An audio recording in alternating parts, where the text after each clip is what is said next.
ईश्वर से हमने मुलाकात की है, मन भावनी सी मधुर बात की है। ईश्वर से हमने मुलाकात की है, मन भावनी सी मधुर बात की है। मिली है खुशी हमको प्रभु से मिलन की, मिली है खुशी हमको प्रभु से मिलन की। वरदानों की हम पे बरसात की है, वरदानों की हम पे बरसात की है। ईश्वर से हमने मुलाकात की है, मन भावनी सी मधुर बात की है।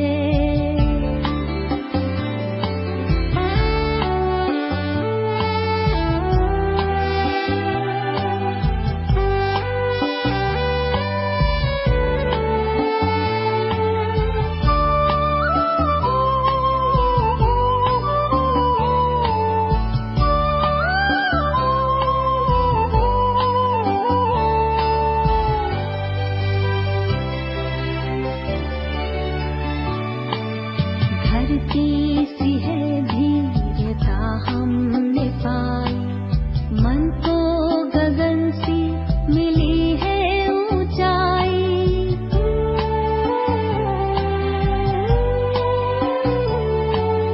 धरती सी है धीरता हमने पाई, मन को गगन सी मिली है ऊंचाई। सागर सी गहराई आई हृदय में, सागर सी गहराई आई हृदय में। संतुष्टता जिंदगी में समाई, सुंदर ख्यालों की सौगात दी है। मन भावनी सी मधुर बात की है, वरदानों की हम पे बरसात की है, वरदानों की हम पे बरसात की है।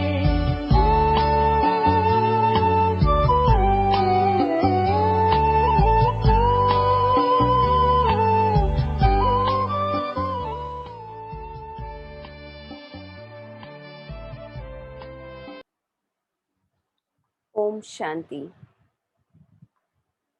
आज 29 अप्रैल 2021। बाबा के मधुर महावाक्य। मीठे बच्चे, पावन बनो तो रूहानी सेवा के लायक बनेंगे। देही अभिमानी बच्चे रूहानी यात्रा पर रहेंगे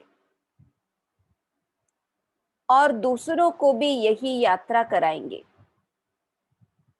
पावन बनो तो रूहानी सेवा के लायक बनेंगे।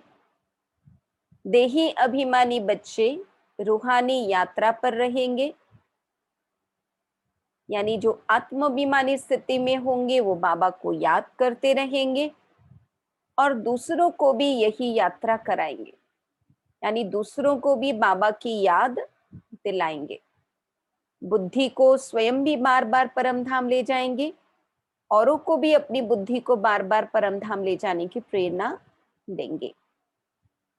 प्रश्न, संगम पर तुम बच्चे जो कमाई करते हो, यही सच्ची कमाई है कैसे? उत्तर, अभी की जो कमाई है वह 21 जन्म तक चलती है। इसका कभी भी देवाला नहीं निकलता। ज्ञान सुनना और सुनाना, याद करना और कराना, यही है सच्ची सच्ची कमाई। जो सच्चा सच्चा बाप ही तुम्हें सिखलाता है, ऐसी कमाई सारे कल्प में कोई भी कर न सके। दूसरे कोई भी कमाई साथ नहीं चलती। गीत हमें उन राहों पर चलना है जहां गिरना और संभलना है। ओम शांति। भक्ति मार्ग में तो बच्चों ने बहुत ठोकरें खाई हुई हैं। भक्ति मार्ग में बहुत ही भावना से यात्रा करने जाते हैं, रामायण आदि सुनते हैं, ऐसे प्रेम से बैठ कहानियां सुनते हैं जो रोना भी आ जाता है ना। सीता हरण का दृश्य देखेंगे, सीता का शोक वाटिका में विलाप का दृश्य देखेंगे तो खुद भी रोना शुरू कर देंगे। हमारे भगवान की सीता भगवती को रावण डाकू ले गया, फिर सुनने समय बैठ रोते हैं। यह है सब दंत कथाएं, जिससे फायदा कुछ भी नहीं। पुकारते भी हैं, हे पति पावन आओ, आकर हम दुखी आत्माओं को सुखी बनाओ। यह नहीं समझते कि आत्मा दुखी होती है, क्योंकि वह तो आत्मा को निर्लेप कह देते हैं। समझते हैं आत्मा सुख दुख से न्यारी है। यह क्यों कहते हैं? क्योंकि समझते हैं परमात्मा सुख दुख से न्यारा है, तो बच्चे फिर सुख दुख में कैसे आएंगे? इन सब बातों को अब बच्चों ने समझा है। इस ज्ञान मार्ग में भी कभी ग्रहचारी बैठती हैं, कभी कुछ होता है, कभी प्रफुल्लित रहते, कभी मुरझाया हुआ चेहरा रहता है। यह होती है माया से लड़ाई। माया पर ही जीत पानी है। जब बेहोश होते हैं तब संजीवनी बूटी दी जाती है, मन मना भव। बाबा कहते चाहे माया का कोई भी रूप जब आत्मा को मुरझाइश में ले आती है, तब अगर हम एक घड़ी आधी घड़ी बाबा को बैठ के याद करें तो मूड ठीक हो जाता है। तो मन मना भव है संजीवनी बूटी, बेहोश को होश में लाने के लिए। भक्ति मार्ग में चहचटा बहुत है। देवताओं की मूर्तियों को कितना श्रृंगारते हैं, सच्चे जेवर पहनाते हैं। वह जेवर तो ठाकुर की प्रॉपर्टी हुई। ठाकुर की प्रॉपर्टी सो पुजारी व ट्रस्टी की हो जाती है। तुम बच्चे जानते हो कि हम चैतन्य में बहुत हीरे जवाहरों से सजे हुए थे, फिर जब पुजारी बनते हैं तो भी बहुत जेवर पहनते हैं। अब कुछ भी नहीं है। चैतन्य रूप में भी पहने, फिर जड़ रूप में भी पहने, अब नो जेवर, बिल्कुल साधारण है। बाप कहते हैं मैं साधारण तन में आता हूं, कोई राजाई आदि के ठाट बाट नहीं है। सन्यासियों के भी बहुत ठाट बाट होते हैं। अभी तुम समझ गए हो बरोबर सतयुग में कैसे हम आत्माएं पवित्र थी, शरीर भी हमारे पवित्र थे। उन्हों का श्रृंगार भी बहुत अच्छा रहता है। कोई खूबसूरत होते हैं तो उनको श्रृंगार का भी शौक रहता है। तुम भी खूबसूरत थे तो बहुत अच्छे अच्छे जेवर पहनते थे, हीरों के बड़े हार आदि पहनते थे। यहाँ हर चीज सांवरी है। देखो गौएं भी सांवरी होती गई है। बाबा जब श्रीनाथ द्वारे गया था तो बहुत अच्छी गौएं थी। कृष्ण की गऊ बहुत अच्छी दिखाते हैं। यहाँ तो देखो कोई कैसे हैं, क्योंकि कलयुग है। ऐसी गौएं वहां होती नहीं। बाबा कहते तुम बच्चे विश्व के मालिक बनते हो, तुम्हारी सजावट भी वहां ऐसी सुंदर रहती है। विचार करो, गौएं तो जरूर होनी चाहिए। वहां की गौओं का गोबर भी कैसा होता होगा, कितनी ताकत होगी। जमीन को खाद चाहिए ना, खाद डाली जाती है तो अच्छा अनाज पैदा होता है। वहां सब चीजें अच्छी ताकत वाली होती हैं। यहाँ तो कोई चीज में ताकत नहीं है। हर एक चीज बिल्कुल ही पावरलेस हो गई है। बच्चियां सूक्ष्म वतन में जाती थी, कितने अच्छे अच्छे बड़े फल खाती थी, शुभी रस आदि पीती थी। अब यह सब साक्षात्कार कराते थे। माली वहां कैसे फल आदि काट कर देते हैं, बाकी बाबा कहते सूक्ष्म वतन में तो फल आदि हो न सके। अब वहां मिट्टी नहीं तो पेड़ कहाँ लगे, फल कहाँ फले। तो बाबा कहते ये साक्षात्कार होता है। वैकुंठ तो फिर भी यहाँ होगा ना। मनुष्य समझते हैं वैकुंठ कोई ऊपर में है। बाबा कहते वैकुंठ न सूक्ष्म वतन में न मूल वतन में होता है, यहाँ ही होता है स्थूल वतन में। यहाँ जो बच्चियां साक्षात्कार करती हैं वह फिर इन आंखों से देखेंगे। जैसी पोजीशन ऐसी सामग्री भी रहती है। राजाओं के महल देखो कैसे अच्छे अच्छे होते हैं। जयपुर में बहुत अच्छे अच्छे महल बने हुए हैं। सिर्फ महल देखने लिए मनुष्य जाते हैं तो भी टिकट रहती है। खास वह महल देखने लिए रखते हैं, खुद फिर और महलों में रहते हैं, सो भी अभी कलयुग में। यह है ही पतित दुनिया। कोई अपने को पतित समझते थोड़ी हैं। तुम अभी समझते हो हम तो पतित थे, कोई काम के नहीं थे। फिर हम गोरा बनेंगे, वह दुनिया ही फर्स्ट क्लास होगी। यहाँ भल अमेरिका आदि में फर्स्ट क्लास महल है, परंतु वहां की भेंट में यह तो कुछ नहीं है। सत्युगी महलों के भेंट में यहाँ के भले कितने आलीशान महल हैं, बाबा कहते वो वहां की भेंट में कुछ भी नहीं, क्योंकि यह तो अल्पकाल के सुख देने वाले हैं। वहां तो फर्स्ट क्लास महल होते हैं। बाबा कहते फर्स्ट क्लास गौएं होती हैं, वहां ग्वाले भी होते हैं। श्री कृष्ण को ग्वाला कहते हैं ना। यहाँ जो गौओं को संभालने वाले हैं वह कहते हैं हम गुज्जर यानी ग्वाले हैं, कृष्ण के वंशावली हैं। वास्तव में कृष्ण के वंशावली नहीं कहेंगे, क्योंकि श्री कृष्ण ग्वाले नहीं होंगे। श्री कृष्ण कोई गाय की देखभाल नहीं करेंगे, गाय की देखभाल करने वाले तो और होंगे। कृष्ण की राजधानी के कहेंगे। साहूकारों के पास गौएं होंगी तो गुज्जर संभालने वाले भी होंगे। यह गुज्जर नाम सतयुग का है, कल की बात है। कल हम आदि सनातन देवी देवता धर्म के थे, फिर पतित बने हैं तो अपने को हिंदू कहला देते हैं। पूछो तुम आदि सनातन देवी देवता धर्म के हो वहां हिंदू धर्म के हो? आजकल सब हिंदू लिख देते हैं। हिंदू धर्म किसने स्थापन किया? देवी देवता धर्म किसने स्थापन किया? यह भी कोई नहीं जानते हैं।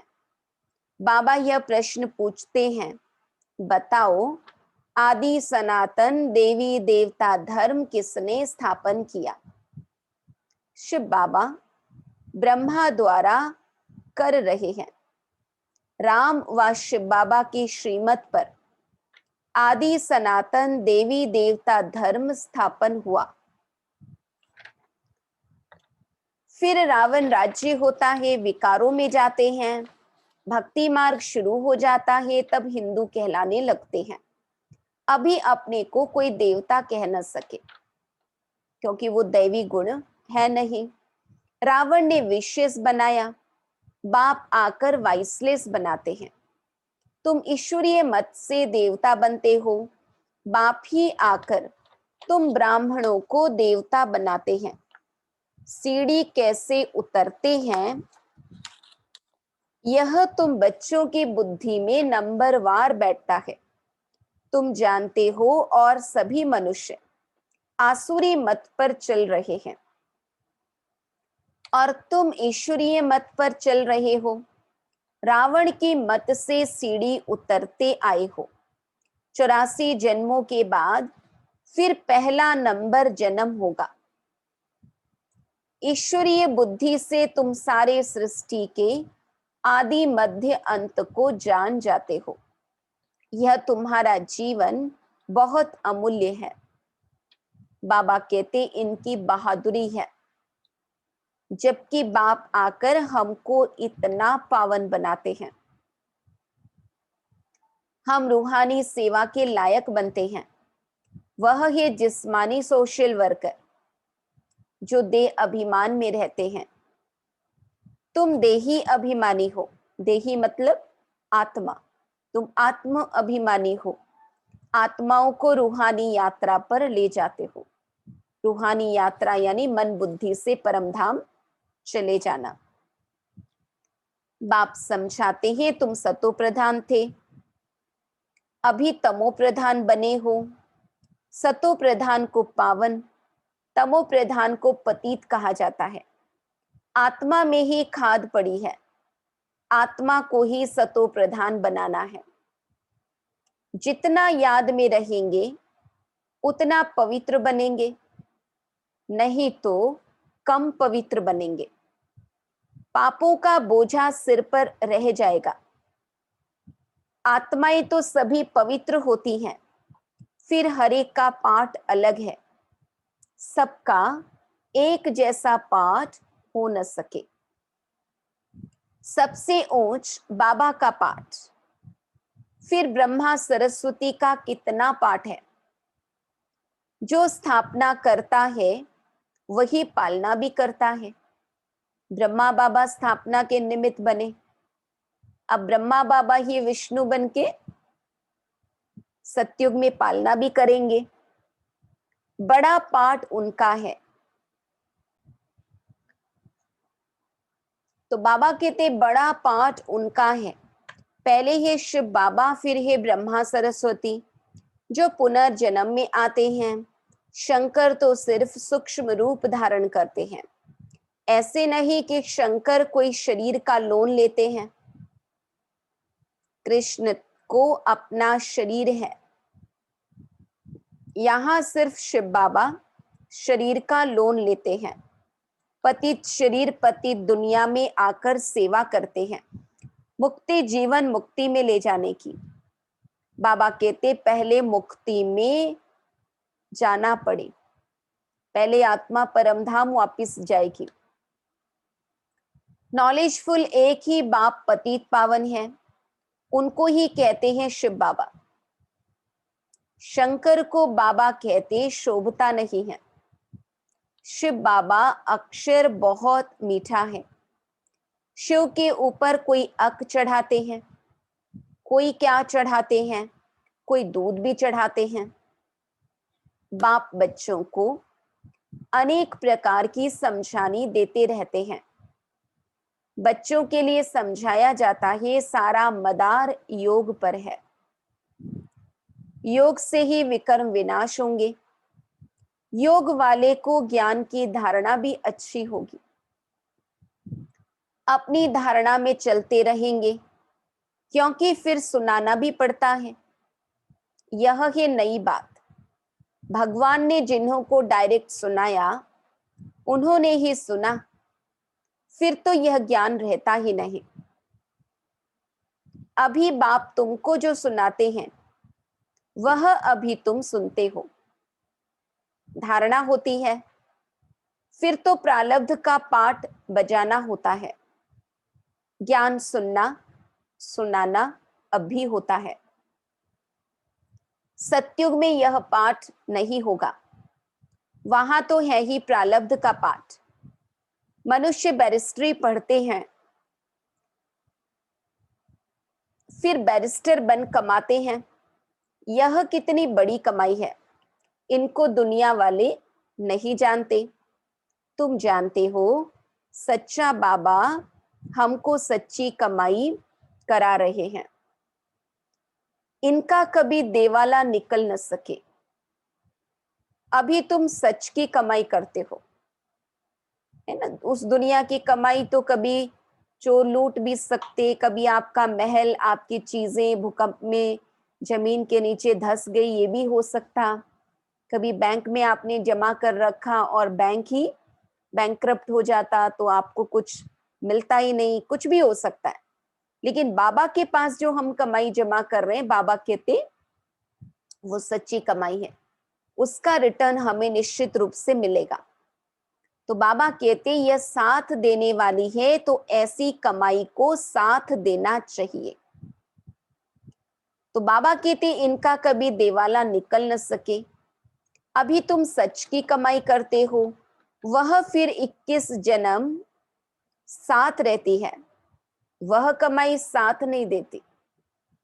जितना भी कमाया, जो भी किया, सब यही का यही छोड़कर जाना पड़ता है।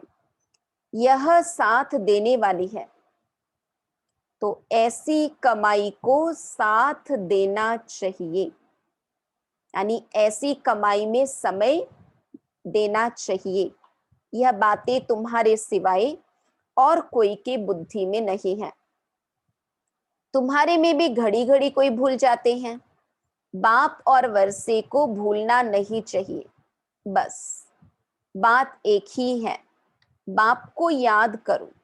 जिस बाप से 21 जन्म का वर्षा मिलता है, 21 जन्म निरोगी काया रहती है, बुढ़ापे तक अकाले मृत्यु नहीं होती। बच्चों को कितनी खुशी होनी चाहिए। बाप की याद है मुख्य, इसमें ही माया विघ्न डालती है, तूफान लाती है। अनेक प्रकार के तूफान आते हैं। तुम कहेंगे बाप को याद करूं, परंतु कर नहीं सकेंगे। याद में ही बहुत फेल होते हैं। योग की बहुतों में कमी है। जितना हो सके योग में मजबूत होना चाहिए। बाबा कहते जितना हो सके योग में मजबूत होना चाहिए। बाकी बीज और झाड़ का ज्ञान कोई बड़ी बात नहीं है। बाप कहते हैं मुझे याद करो, मुझे याद करने से, मुझे जानने से तुम सब कुछ जान जाएंगे। याद में ही सब कुछ भरा हुआ है। स्वीट बाबा, शिव बाबा को याद करना है। ऊंचते ऊंचे भगवान, श्रेष्ठ श्रेष्ठ वह है। ऊंचे से ऊंच वर्षा देते हैं 21 जन्म के लिए। सदा सुखी अमर बनाते हैं। तुम अमरपुरी का मालिक बनते हो, तो ऐसे बाप को बहुत याद करना चाहिए। बाप को याद नहीं करेंगे, बाबा कहते तो और सब कुछ याद आ जाएगा। अच्छा, मीठे मीठे सिक्की लधे बच्चों प्रति मात पिता बाप दादा का याद प्यार और गुड मॉर्निंग। रूहानी बाप की रूहानी बच्चों को नमस्ते।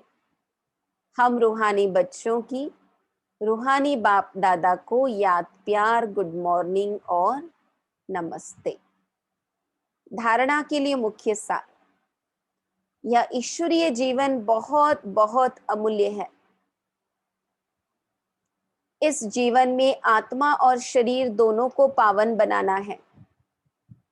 रूहानी यात्रा में रहकर दूसरों को भी यही यात्रा सिखानी है।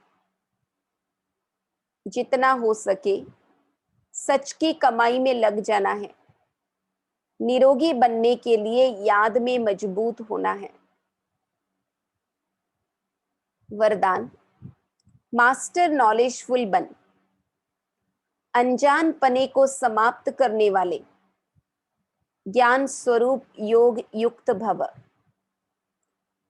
मास्टर नॉलेजफुल बनने वालों में किसी भी प्रकार का अनजानपन नहीं रहता। वह ऐसा कहकर अपने को छुड़ा नहीं सकते कि इस बात का हमें पता ही नहीं था। ज्ञान स्वरूप बच्चों में कोई भी बात का अज्ञान नहीं रह सकता। और जो योग युक्त हैं उन्हें अनुभव होता जैसे कि पहले से सब कुछ जानते हैं। वो यह जानते हैं कि माया की छमछम रिमझिम कम नहीं है, माया भी बड़ी रौनकदार है, इसलिए उससे बचकर रहना है। जो सभी रूपों से माया की नॉलेज को समझ गए, उनके लिए हार खाना असंभव है। मास्टर नॉलेजफुल बन अनजान पने को समाप्त करने वाले ज्ञान स्वरूप योग युक्त भव। स्लोगन: जो सदा प्रसन्न चित्त है वह कभी प्रश्न चित्त नहीं हो सकता। जो सदा प्रसन्न चित्त है वह कभी प्रश्न चित्त नहीं हो सकता।